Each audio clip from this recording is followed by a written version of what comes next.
Ladies and gentlemen.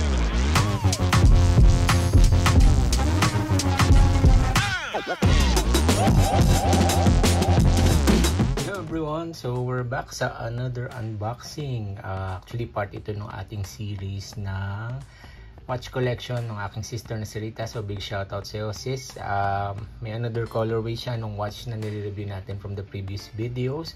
It's a different color but it's the same watch actually. So but let's see kung merong differences sa others.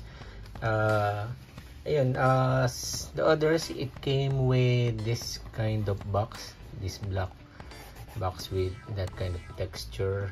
Then there's a foam on top, and once you open it, yan, kita na agad yung watch with some tools. So ito yung mini screw, positive siya, and ito yung pang adjust.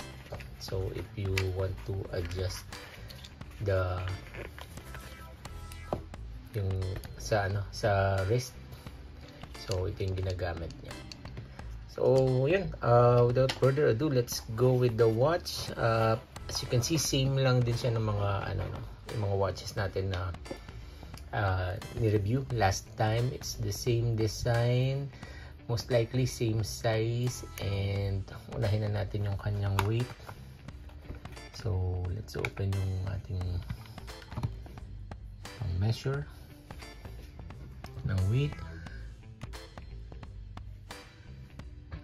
So based sa reading niya, it is 49.4 grams.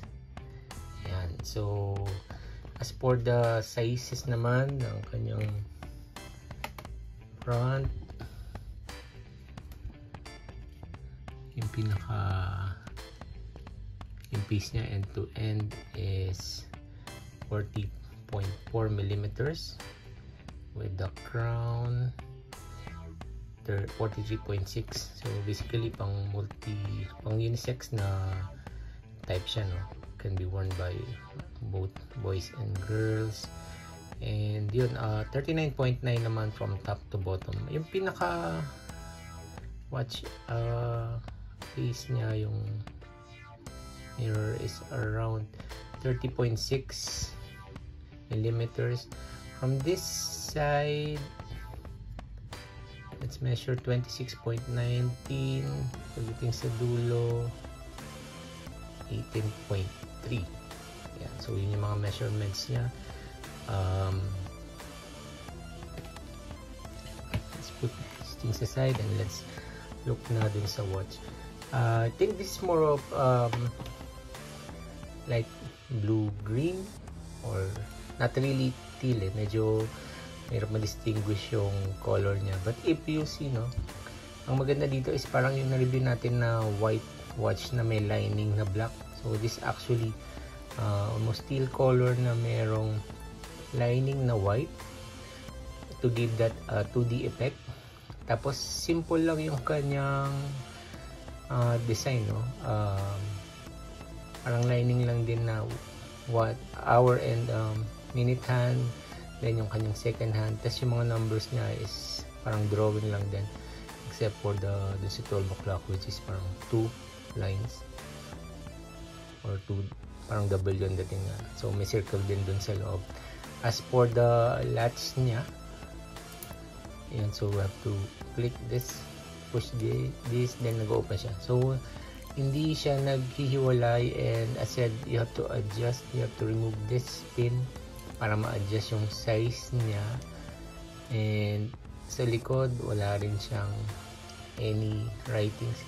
So this is just a non-branded or unbranded watch that my sister bought online, and I think meron na siyang 3 or 4 sa mga ni-reviews natin. And ito naman, yeah, the pink one, the black one, the white with black lining, then this teal with white lining. And we have also another upcoming, abangan nyo yun guys, another watch naman.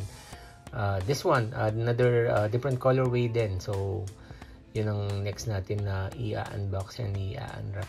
So nothing much about this watch. Basically for day-to-day watch, you need to look for the time, medyo sobrang magaan siya. In a way, a bit plasticky yung materials. And ingat lang din, I think this basic glass, and I know this was bought under 500 pesos or less than $10. So if you are into collecting different colors of watch, same design, same simple design, a bit unique kasi nga it gives that, yung lining, it gives that 2D effect. Hindi lang masyadong na-highlight dito because yung white is almost the same color dun sa background niya. But if you look closer, yan, makikita nyo na para siyang 2D drawing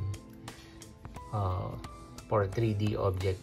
So yun, medyo magaan nga as said, and for day-to-day use maganda siya, for just checking the watch, and for collections na rin. So I think you can display different colors of the same watch, different colorways, different design, but basically yun, the same watch, same faceplate, unbranded. And I think meron din mga nagko-customize so if you're going to give away some watches and if you want to have some laser engraving dito sa likod, you can do so. It's a good watch, good design, good not really that of the best quality pagdating sa material, but if you're going to give away this one for some kids or someone special na yan, you can use for different occasions, more on casual occasions, no? You can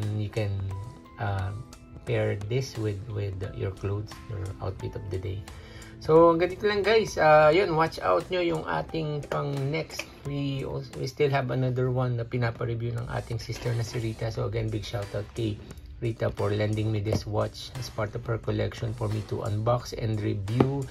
And also I would like to get this opportunity to give a big shout out to my members, BF Angel Mendoza in Seoul, and kay Hampas Lupang Burgis, Sis Geb. So also big shout out kay John Collab, kay Tisa si Baitesha, kay Mommy Mads Helen, and kay Mommy Bel Sato, and of course kay Daddy Yo HLG. Maraming salamat sa suporta nyo. And kay Miss Anwar yun sa pag-support.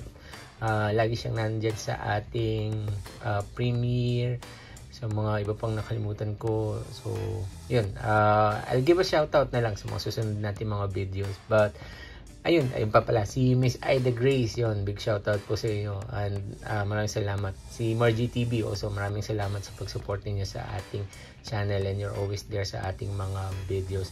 So again guys, maraming salamat sa pag-join. Big shout out sa ating mga kaibigan ng mukbangers, ASM artists, content creators, bloggers, gamers, action figure collectors, and trading card collectors, and isingit ko rin big shout out sa inyo mga watch collectors yan, especially sa aking sister again na si Rita. And thank you for lending me this watch, and of course yun, solid ko siya pagpunta ko dyan sa inyo. So yun guys, hanggang dito na lang. Sa mga hindi pa po nakapag-subscribe, please do subscribe to our channel Tower PH TV, where we talk about different types of collections and investment, and yung Tower PH gaming natin, where you can experience the excitement dun sa ating mga games na nilalaro. Don't forget to hit that notification bell para ma-notify kayo pag meron pa tayong mga bagong videos.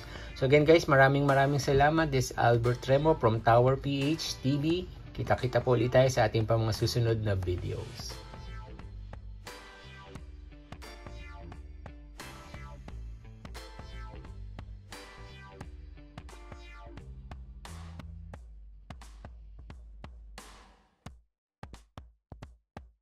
Ladies and gentlemen.